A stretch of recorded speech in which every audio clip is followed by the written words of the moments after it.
আমার হাতকে আপনি শক্তিশালী করুন, আমাকে সহযোগিতা করুন। নভেম্বরের মধ্যেই দেশে ফিরবেন তারেক রহমান, বলেছেন সালাউদ্দিন আহমেদ।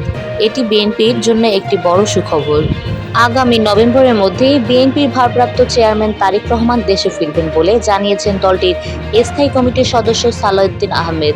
শুক্রবার 24 অক্টোবর দুপুরে রাজধানীর গুলশানে নিজ বাসায় গণমাধ্যম কর্মীদের সঙ্গে আলাপ আলোচনার মাধ্যমে এ তথ্য জানান তিনি।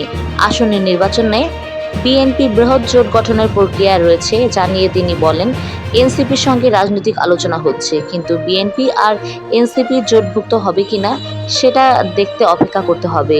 তবে জোটভুক্ত হওয়ার বিষয়ে এনসিপির সঙ্গে এখনও আনুষ্ঠানিক আলোচনা হয়নি। গণপ্রতিনিধিত্ব আদেশের আরপিও সংশোধনের অনুমোদন প্রসঙ্গে তিনি বলেন, আরপিও সংশোধনে অনেকগুলো বিষয়ে আমরা সম্মত হয়েছিলাম।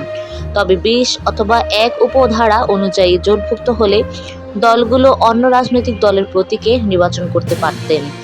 এটি পরিবর্তনের সম্মতি ছিল অধিকাংশ দলের।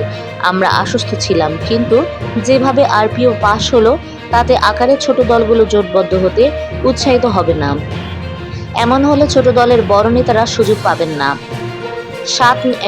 একতরফাভাবে আরপিও সংশোধনী পাশ হয়েছে অভিযোগ করে তিনি বলেন, বহুদলীয় সমৃদ্ধ সংসদ দেখতে চায় বিএনপি। সুষ্ঠু নির্বাচনের স্বার্থে এটি আরপিও সংশোধনী পুনর্বিবেচনা করার আহ্বান। এ সময় বিষয়টিতে আপত্তি জানিয়ে বিএনপি চিঠি দেবে বলেও জানান দলটির স্থায়ী কমিটির সদস্য সালাউদ্দিন আহমেদ।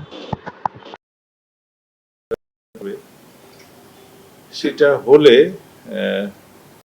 যারা জোটভুক্ত হয়ে নির্বাচন করতে চাইবেন, অনেক ছোট দল, আমার হাতকে আপনি শক্তিশালী করুন, আমাকে সহযোগিতা করুন, যাতে আমি লক্ষ্য, আমাদের উদ্দেশ্য মানুষের ভোটের অধিকার প্রতিষ্ঠা করা। Take back